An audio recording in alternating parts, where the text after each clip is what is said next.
কুন্তিৰ অবসনে দেখাই লোহিত উৎফলা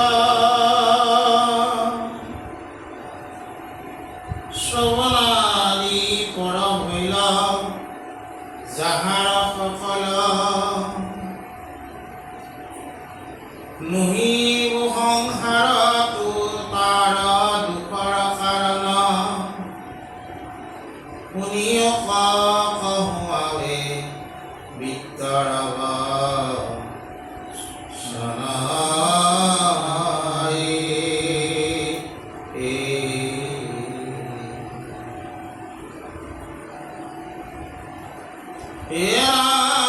কৃষ্ণ কপাৰ্থয় বৃত্তে কৰিয়া বেকত শুনিও প্ৰভু মোৰ যেন অভিমত তজুপদ পদ্মত যাহাৰ হইল বাস জন্মে জন্মে তাহাৰ দাসৰ হইব দাস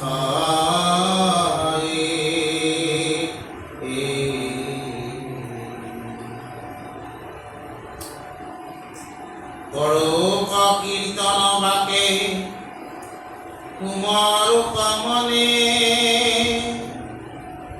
তুমি প্ৰাণনাথৰ একে গুণ সৰ্বক্ষণে শৰীৰে তোমাৰ কৰ্ম কৰোক সদায় আতপৰে মূৰয়াৰ একো ইচ্ছা নাই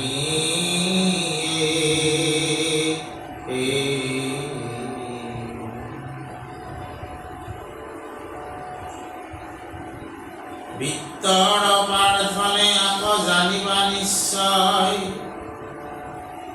সংসাৰৰ দুখে ভকত তপন লংঘয় বুলিবা কিনো আতি মিলিলয় সুখ বিত্তৰ সাক্ষাতে দেখো সাংসাৰিক দুখ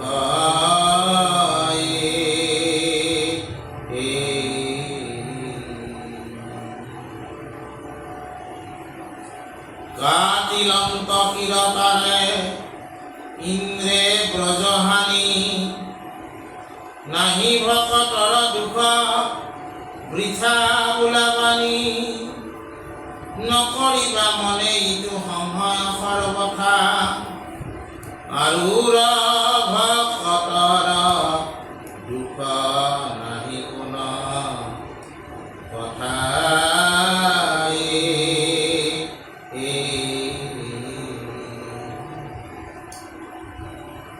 আমি যোৱাকালি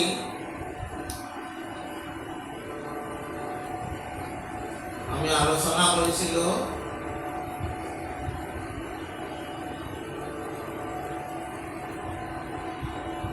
ভক্তি দুটা দিশ, এটা থিওৰিটিকেল আৰু এটা প্ৰেক্টিকেল।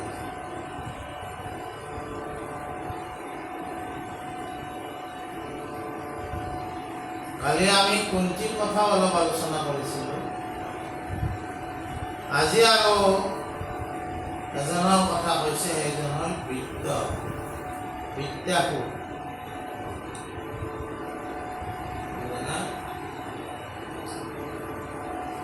বিদ্যাসুৰৰ সম্পৰ্কে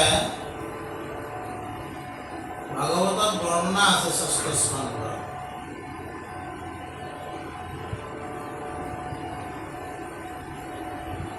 যদিও অসুৰ, কিন্তু তেওঁ কৃষ্ণ ভকত আছিল।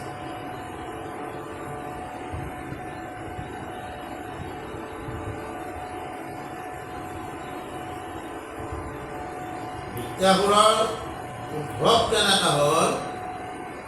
স্ৰষ্টা নামৰ মুনিৰ বিশ্বৰূপ নামৰ এজন ল'ৰা আছিল। ইন্দ্ৰই তেওঁক বধ কৰিছিল। তেতিয়া মুনিৰ খং উঠিল আৰু তেতিয়া তেওঁ ইন্দ্ৰৰ বিপক্ষে থিয় হ'বলৈ যজ্ঞ কৰিলে আৰু সেই যজ্ঞতে আচলতে বিদ্যাসুৰৰ আৱিৰ্ভাৱ হৈছে।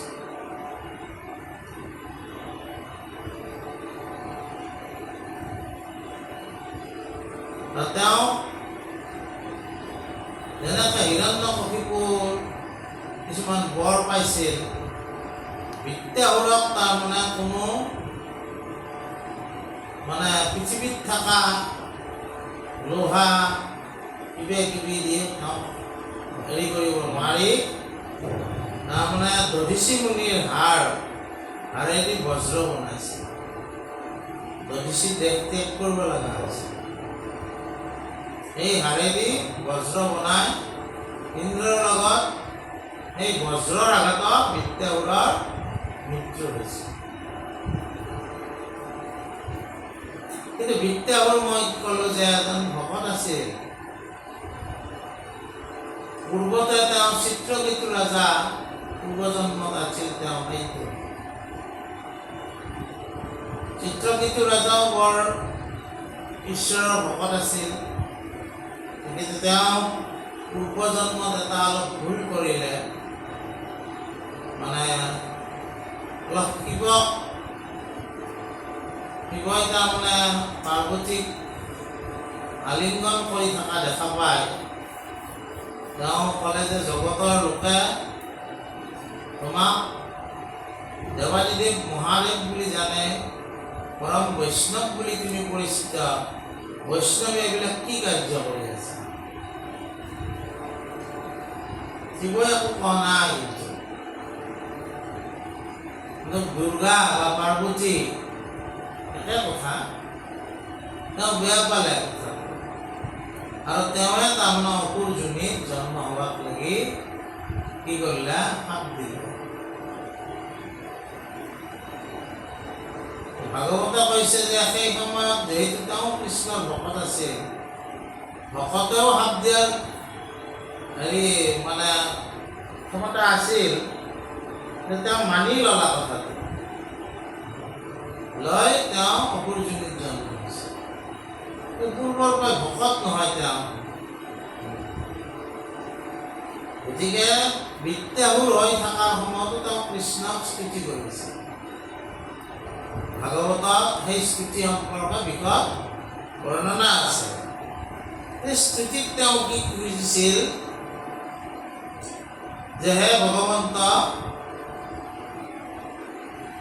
মই তোমাৰ চৰণত যিসকলে পাদপদ্মত বাস কৰি আছে, অৰুণ পদতলে দিওক বাস, যিসকলে তোমাৰ ছত্ৰ পদত ছত্ৰত মানে ছায়ালৈ যি আছে, সেইসকলে ভকত। ভগৱন্তৰ পদ ছত্ৰৰ তলত আমি যিসকলে জিৰাব বিচাৰিছোঁ, সেইসকলে ঈশ্বৰৰ ভকত। বিদ্যাহুৰে কি মাগিছে ঈশ্বৰক? যে সেই ভকতসকলৰ মুখ আপুনি দাস হ'বলৈ, তেওঁলোকক সেৱা কৰাৰ কাৰণে মোক আপুনি কৃপা কৰক। মাধৱদেৱেও তেনেকৈ প্ৰাৰ্থনা গাইছে কি? নহো জানাই আমি চাৰি জাতি, চাৰিও আশ্ৰমী নহো আদি, নহো ধৰ্মশীল দানৱত তীৰ্থগামী, কিন্তু পূৰ্ণানন্দ সমুদ্ৰৰ গোপী ভৰ্তা পদ কমলৰ, দাসৰ দাস তান দাস হৈলো আমি। এই ভকতসকলৰ মোক তুমি দাস হৈ থাকিবলৈ কৃপা কৰিবা, আৰু মোৰ শৰীৰে, শৰীৰৰ যি মোৰ শৰীৰ বুলি কওঁতে কি? আমাৰ ভিতৰৰ অৰ্গেন যিবিলাক আছে সেইবিলাকতো আছে, কিন্তু আমাৰ বাহ্যিকভাৱে যি জ্ঞানেন্দ্ৰিয়, যি পাঁচ কৰ্মেন্দ্ৰিয়, পাঁচ জ্ঞানেন্দ্ৰিয়, মন বুদ্ধি চিত্ত অহংকাৰ, এই 14 ইন্দ্ৰিয় বুলি কৈছে।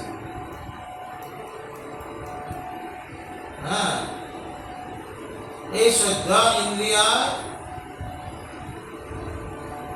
আমাক এই শৰীৰটো কি কৰে? পৰিচালিত কৰি থাকে, বুজানে? তাৰে ভিতৰত মনে মুখ্য ভূমিকা গ্ৰহণ কৰে।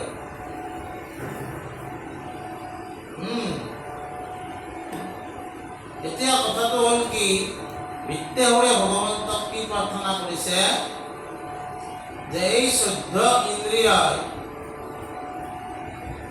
মোৰ শৰীৰৰ যাতে 14 ইন্দ্ৰিয় তাৰমানে তোমাৰ কাম কৰে। চকুৰি আমি আগতে পঢ়ি আহিছোঁ, চকুৰি যাতে তোমাৰ ৰূপে মই দেখি থাকিব পাৰোঁ, কাণেদি যাতে তোমাৰ কথাই মই শুনি থাকিব পাৰোঁ, নাকেদি যাতে তোমাৰ চৰণত অৰ্পণ কৰা তুলসীৰ গন্ধ লৈ থাকিব পাৰোঁ, বুজা নাই? মুখেদি যাতে তোমাক অৰ্পণ কৰা প্ৰসাদকে মই ভোগ কৰিব পাৰোঁ, চৰণেদি যাতে তোমাৰ স্থানত মই যাব পাৰোঁ, হাতেদি যাতে তোমাৰ কৰ্ম মই কৰিব পাৰোঁ, এই প্ৰাৰ্থনাবিলাক বিদ্যাহুৰে ভগৱন্তৰ ওচৰত কৰিছে।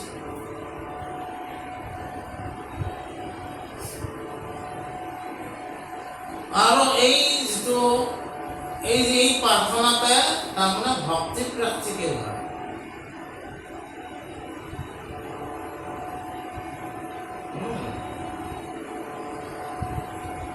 মনত যাতে তোমাৰ চিন্তা আহি থাকে, বুদ্ধিটো যাতে তুমি থাকা, বুজি পাইছা নাই? এই বিদ্যাবোৰে তেনেকৈ ভগৱন্তক প্ৰাৰ্থনা কৰিছে। আৰু ইন্দ্ৰই যেতিয়া তেওঁক বজ্ৰ দি কাটিছে, তেওঁ কোনো তাৰমানে দুখ চুখ নাই, দুখ কৰা নাই। কাৰণ বিদ্যাসুৰ যদিও অসুৰ আছিল, তেওঁ আৰুৰ ভক্ত আছিল। আৰুৰ ভক্ত মানে যিয়ে ভক্তিৰ জখলাত আৰোহণ কৰিব পাৰিছে। ভক্তিৰ জখলাত যিয়ে আৰোহণ কৰিব পাৰিছে, তেওঁ তেনেকুৱা ভকত আছিল। আৰু সেইকাৰণে সাধাৰণ মিত্ৰুৱে তেওঁক কি ভয় খুৱাব, বুজে নাই? গতিকে ভগৱন্তৰ ভকত আছিল কাৰণে আৰু আৰুৰ ভক্ত আছিল কাৰণে তেওঁ ঈশ্বৰৰ ওচৰত তেনেকুৱা প্ৰাৰ্থনা কৰিছে। আৰু ইন্দ্ৰই তেওঁক শিৰ কাটিছে যদিও তেওঁ প্ৰমুখ দুখ নাই, কাৰণ তেওঁ ভগৱন্তৰ শৰণাগত হৈ আছে। বুজি পাইছা নাই? তাৰপিছত কি কৈছে? কেৱল কৃষ্ণৰ পাৱে পকিল শৰণ,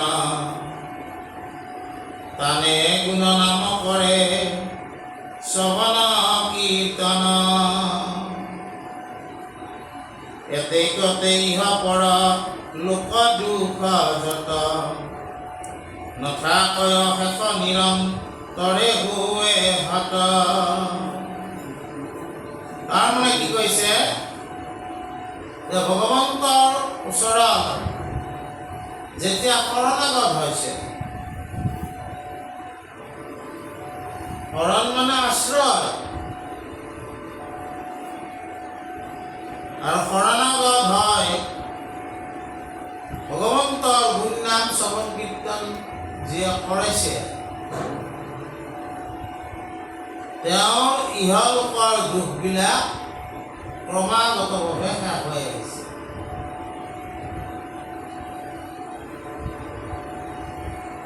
আৰু আমিও যদি আমাৰ এই সাংসাৰিক বিভিন্ন ধৰণৰ দুখ আছে,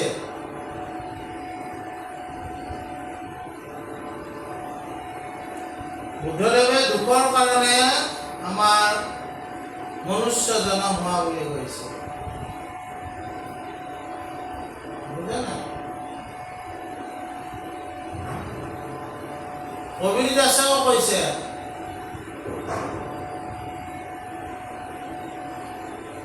কি কৈছে? জব হাম পেদা হুয়ে জগু হসে হাম রোয়ে, ऐसी करनी कर सलो हे जगु रोए हम हसे।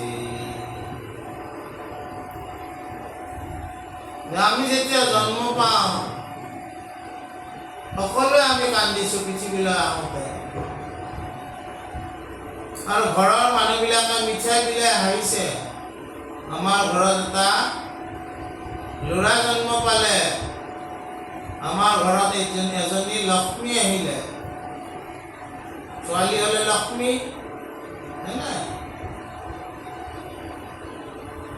আৰু ঘৰবিলাকত সম্বন্ধীয় বিলাকৰ মিঠাই চিঠাই বিলত আমি লাগি যাওঁ, আমি আনন্দ পাওঁ। কিন্তু যিটো শিশুৰ জন্ম হয় সি কান্দে, কাৰণ কিয়? এইটো উল্টা পাল্টা কথা। যিয়ে আহিছে তেওঁ কান্দিছে,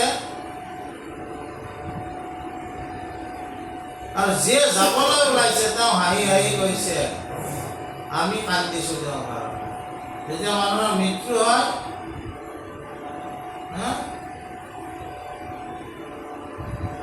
তেতিয়া কি হয়, মৃত্যু হোৱাজনে সেইকাৰণে কবিৰ দাসে কৈছে এনেকুৱা তুমি কাম কৰা যেতিয়া তুমি যাব ওলাবা চবে কান্দিব, তুমি কিন্তু হাঁহি হাঁহি যাব পাৰিবা। ভজনত লিখিছে। গতিকে ইয়াৰ অৰ্থ এইটো আমি এইকাৰণে কৈছোঁ যে সংসাৰৰ বিভিন্ন ধৰণৰ দুখ আছে, সংসাৰত বিভিন্ন ধৰণৰ জৰা আছে, বিভিন্ন ধৰণৰ সুখ আছে, আৰু ছয় ৰিপুই আমাক অনবৰতে তলবল কৰি আছে। এই সমস্তৰ পৰাই যদি আমি হাত সাৰিব খোজোঁ তেতিয়াহ'লে ঈশ্বৰৰ শৰণাগত হয় তেওঁৰ চৰণ তলত আমি মাধৱদেৱে যি প্ৰাৰ্থনা কৰিছে তোমাৰ কৃপাকে কৰিছোঁ আশা অৰুণা পদতলে দিও কবাস ৰাম কৰুণা মই ৰাম কৰুণা। তোমাৰ চৰণ তলত আমাক ৰাখিবা প্ৰভু, আৰু তোমাৰ গুণ নাম আমি যাতে শ্ৰৱণ কীৰ্তন কৰিব পাৰোঁ। ইয়ে কি কৰিব, আমাৰ এই সাংসাৰিক যিবিলাক আদি দৈবিক আদি ভৌতিক আধ্যাত্মিক তাপ আছে এইবিলাক আমাৰ নিবাৰণ কৰিব। সুখ দুখ জৰা এই সমস্তৰ পৰাও আমাক কি কৰিব, পৰিত্ৰাণ কৰাব। বুজি পাইছে না? তাৰপিছত কি হৈছে, কি হে ৰাম কৃষ্ণ পাদ পদ্মৰ পৰাগ সেৱাৰতি মহাভাগ্য যাৰ মনে মিলিলা সম্প্ৰতি ৰাসম্বাৰ দুখ নষ্ট হৈব সমুদায়ী কি কহিব ইটো কথা কহন নাযায় পৰাচিতো মনে নেদেখিবা বিপৰীত কহো তাৰ হেতু গুণা স্থিৰ কৰি চিত্ত উত্তম শ্লোকৰ কথা মৃত প্ৰাণ কৰে কৃষ্ণ পাদ পংকজ মনত সুমৰে নুপুজয় ভয় তাৰ মৰণ কালত স্বচ্ছ সময়ৰ কি কইব মহত দেখাই লব ভকতৰ নাহি একো দুখ ইজনে কৰে যিটো ভকতিৰ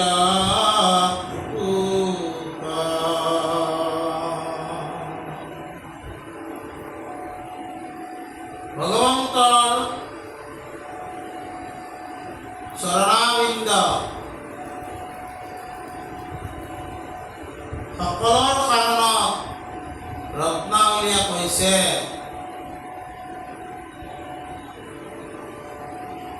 যে ভগৱন্তৰ পদ তলত যিসকলে বাস কৰিবলৈ বিচাৰিছে তেওঁলোকৰ দৰে মহাভাগ্য কাৰো নাই।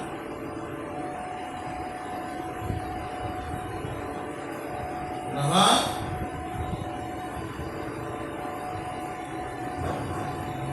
আমি মাজে মাজে ভাগ্যৰো পৰীক্ষা কৰাম,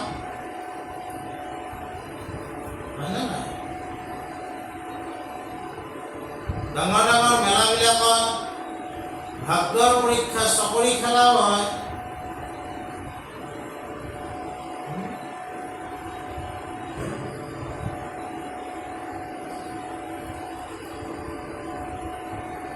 ভাগ্যই আমাক কি কৰে, কিছুমান আমাৰ স্বৰ্গানুভূতি লাভ কৰাৰ কাৰণে আমাক সহায় কৰে।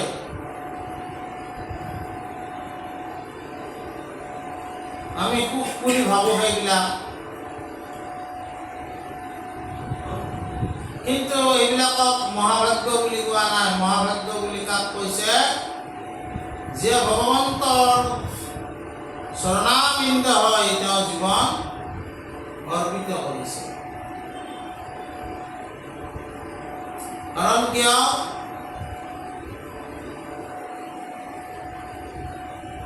তেওঁ জীৱনটো দুটা সত্যৰ ওপৰত গুচি গৈছে, যিটো প্ৰাতিভাষিক সত্য আৰু ব্যৱহাৰিক সত্যৰ ঊৰ্ধত গৈ তেওঁ পাৰমাৰ্থিক সত্যৰ কাৰণে অন্বেষণৰ দিশত গুচি গৈছে।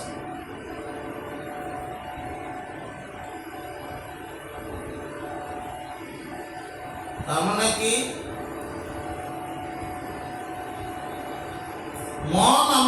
মনটোক আমি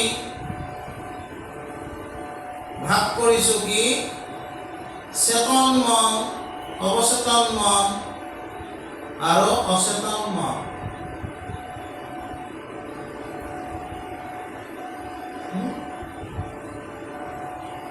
যেতিয়া আমি নিদ্ৰা অৱস্থাত থাকো সেইটোক আমি অচেতন বুলি কৈছো, আৰু নিদ্ৰাৰ অৱস্থাটো যেতিয়া আমি অলপ সপোন চপোন দেখো, সেইটো আমি কি কৈছো? অৱচেতন মন বুলি কৈছো। আৰু যেতিয়া আমি সাৰ পাই কৰ্মত ব্যস্ত হৈছো, তেতিয়া মনটোক আমি কি বুলি কৈছো? চেতন মন।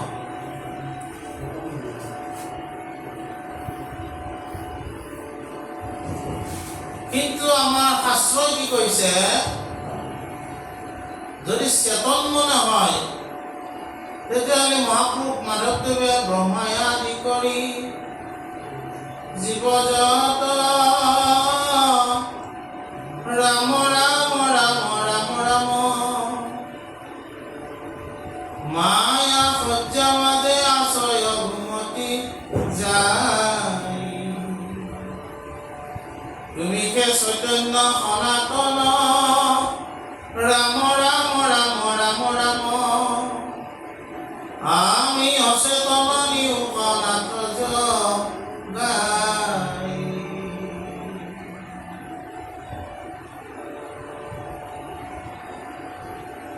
আমি অচেতন বুলি ক'লা,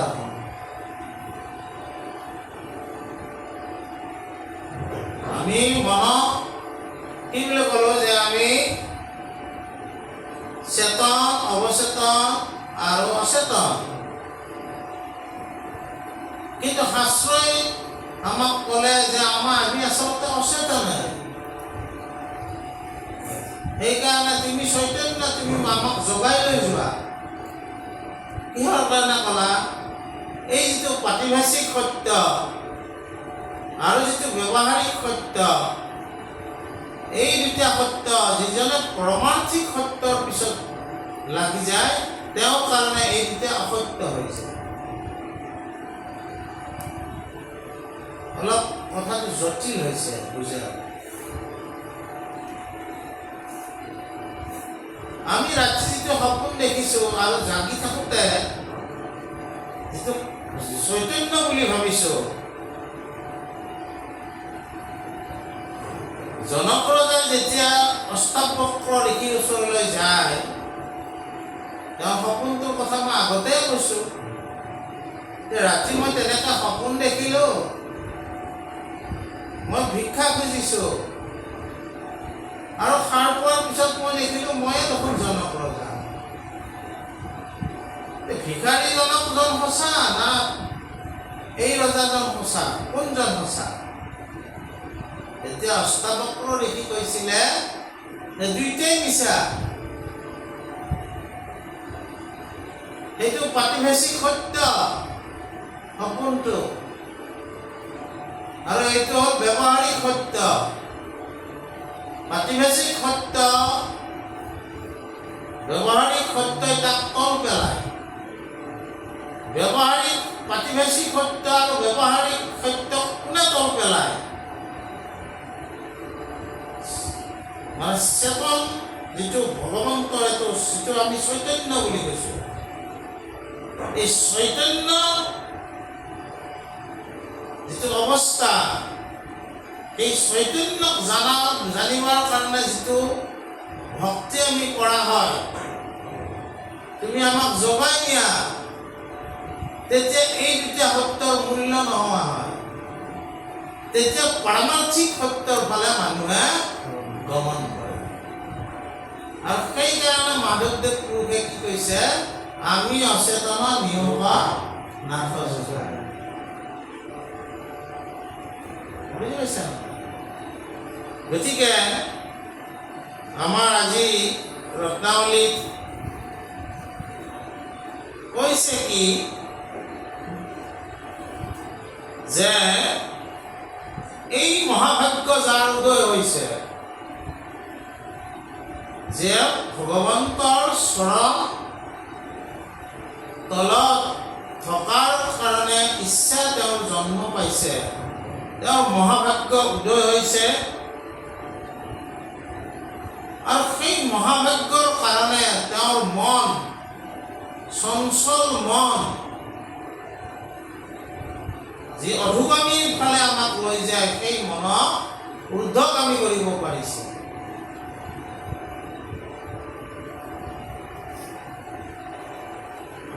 আৰু সেইকাৰণে তেওঁ কি শুনিব বিচাৰিছে? উত্তম শ্লোক।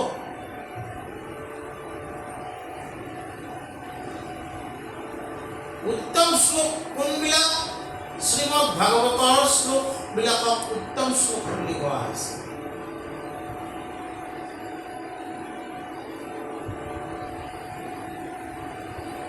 কোনে কৈছে উত্তম শ্লোক বুলি? যিজন নিৰ্গুণ ব্ৰহ্মৰ উপাসক শুকমুনি, শুকমুনি কৈছে। তেওঁ আচলতে কোনো ৰূপৰ উপাসক নাছিল, কোনো আকাৰৰ উপাসক নহয়, তেওঁ নিৰ্গুণ ব্ৰহ্মৰ উপাসক। কিন্তু সেই নিৰ্গুণ ব্ৰহ্মৰ উপাসক হৈও তেওঁ ভাগৱত বৰ্ণনা কৰিছে। কিহৰ কাৰণে? ভাগৱত বৰ্ণনা কৰিলে কৃষ্ণৰ বৰ্ণনা কৰিব লাগিব। কৃষ্ণৰ বৰ্ণনা কৰিব লাগিলেতো সাকাৰ হৈ গ'ল। মানে সেইকাৰণে মাধৱদেৱে নামঘোষাত লিখিছে, যদিও আমি নিৰ্গুণত স্থিত, তথাপি উত্তম শ্লোকৰ মহিমা গুণে ভাগৱত শাস্ত্ৰ কৈলোহো বিদিত। ভাগৱত শ্লোক ইমান উত্তম শ্লোক, নিৰ্গুণ ব্ৰহ্মৰ উপাসক সুকেও একবাৰ ইয়াক বৰ্ণনা নকৰি নোৱাৰিলে। বুজি পাইছা না? এই উত্তম শ্লোক অৰ্থাৎ ভাগৱতৰ কথা, শ্ৰীমদ ভাগৱতৰ কথা, ভগৱত কথা আমাক শুনিব দিছে। আৰু কি কৈছে?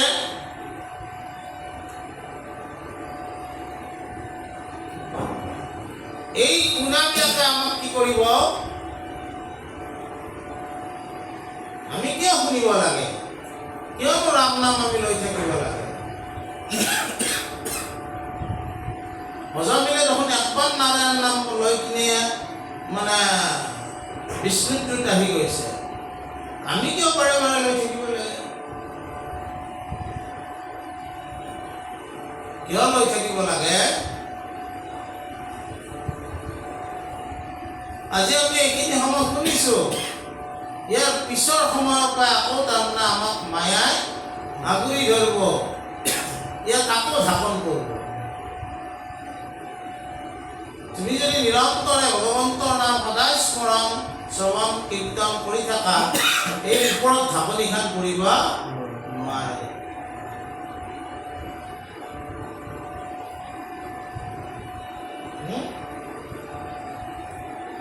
আৰু যেতিয়া অভ্যাসত পৰিণত হ'ব, মৰণ কালতো তোমাৰ এই অভ্যাসতে তুমি ঈশ্বৰৰ নাম ল'বা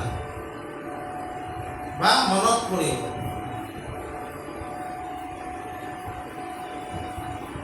সুমৰণে পাপক্ষয় মিলে মহা মহোদয়, দুখছয় গুচে সকল হয়। যেতিয়া তোমাৰ সুমৰণ হ'ব, সকলো পাপৰ নাশ হয়, যত যি দুখ সেই সমস্ত নাশ হ'ব, কোনো সুখ নাথাকিব। কেৱল কি ভগৱন্তৰ ৰূপটো তোমাৰ মনলৈ আহিব আৰু সেই ভগৱন্তৰ ৰূপৰ লগত সমাহিত হোৱাৰ কাৰণে তোমাৰ ইচ্ছা জাগি উঠিব। আৰু সেইকাৰণে আমি আচলতে সদায় ঈশ্বৰৰ নাম ল'ব লাগে, ঈশ্বৰৰ কথা শুনিব লাগে, ঈশ্বৰৰ কথা কীৰ্তন কৰিব লাগে। আৰু এই তিনিটা কাৰ্য যিসকলে কৰিছে তেওঁলোকৰ আমি কি কৰিব লাগে? সেৱা কৰিব লাগে।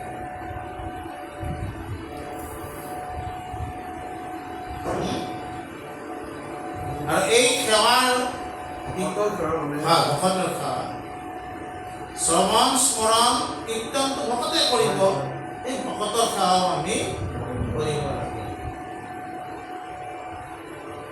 কোনে কিমান ডাঙৰ ভকত, কোনে কিমান সৰু ভকত, এইবিলাকৰ লক্ষ্য আমি কৰিব নালাগে। এইখিনি কথাই আজি আমি আলোচনা কৰিছিলোঁ। আজিৰ আলোচনাত আমি বিদ্যাসুৰৰ কথা পালোঁ। বিদ্যাসুৰে পূৰ্বজন্মৰ পুণ্য আছিল। অসুৰ হোৱাৰ পিছতো তেওঁ কি কৰিলে?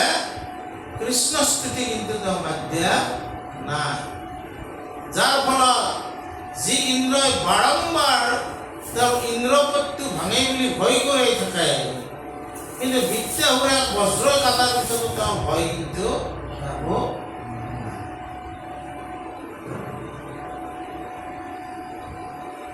গতিকে এইখিনি কথাকে আজি আমি আলোচনা কৰিছোঁ।